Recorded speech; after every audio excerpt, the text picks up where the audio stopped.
Tignan nyo to, ang galing. Paano nangyari yun?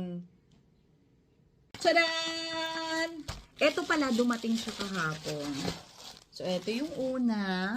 Ang tawag pala sa kanya, Magic Sakura or Sakura. Ayan.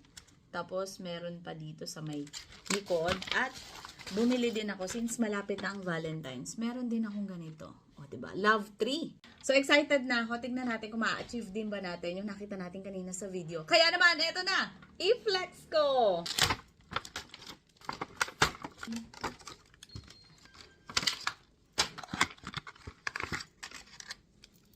Oh, ang liit lang pala. Ito yung sa Sakura, oh. Ito naman yung sa isa. Ang liit. Una daw, i-unfold muna tong tree. Tapos, ilagay dito. Kailangan nakatayo. So, ayan, in-unfold ko lang to. For best result daw. Ewan ko kung meron namang nabago sa ginawa ko. Tapos, ibubuhos ko na tong water dito.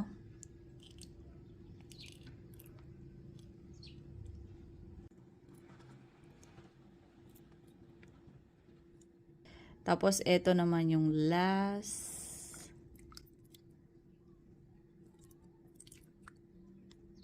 Tapos, eto naman si Love Tree. So, bago ko siya ilagay sa stand, i-separate ko lang to and i-bend ko yung mga branches.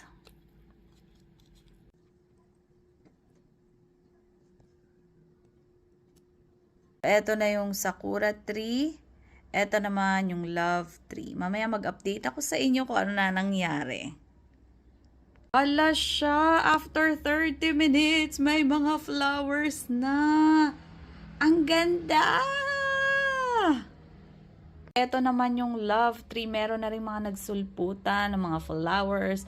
Pero unlike yung Sakura pink siya, ito naman ay parang orangey, ganun. OMG! After 6 hours, ganito na itsura ng Sakura Tree. Ang ganda! At kung yung heart kanina, isang peraso lang, tignan nyo naman ngayon. Ang dami na. May nahulog pa sa baba, oh. Wow! Eto na sila after 24 hours. Eto natanggal, oh. Ayun siguro nahulog siya. Nice! Ang galing! Ah, naganda hulog-hulog na. Tapos, eto naman yung Love Tree. Hindi ganun kaganda, ano?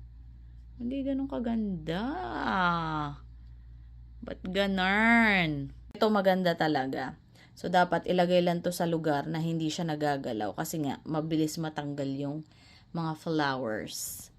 Ito, ewan ko. Ano na naging itsura. Parang marshmallow. Ang lambot.